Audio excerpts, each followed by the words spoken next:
2 minutes pour comprendre aujourd'hui la présence de sang dans le sperme. Je suis avec le professeur François Desgrandchamps. Vous êtes auteur de La prostate, on en parle. Quand on a du sang dans le sperme, il faut s'inquiéter. On est inquiet tout de suite, mais on a tort.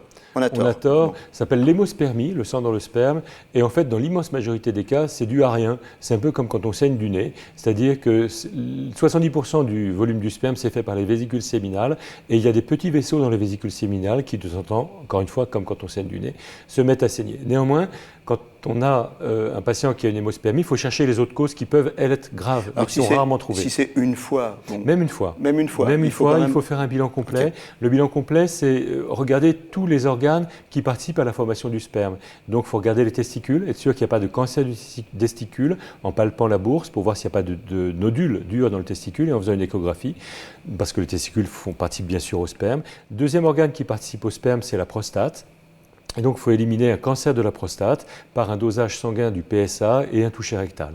Et puis, une fois qu'on a fait ça, si tout est normal, on laisse. Après, on ne sait pas comment traiter. L'hémospermie, il n'y a pas vraiment de traitement de l'hémospermie. On attend que ça passe. Mais ça peut durer longtemps. Et il y a une étude qui était japonaise qui a montré que ça pouvait durer plus d'1 an.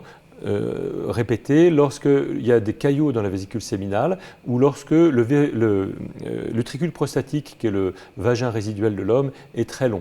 Toujours est-il que l'évolution d'une hémospermie, c'est d'abord du sang rouge et puis après c'est du sang brun. Donc en fait, on peut avoir du sperme avec un peu de sang rouge et puis quelques semaines plus tard, un peu de sang brun.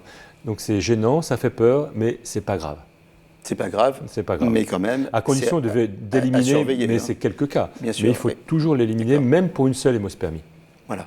Donc dans tous les cas, si ça vous arrive, allez consulter, faites tous les examens et après, vous serez tranquille.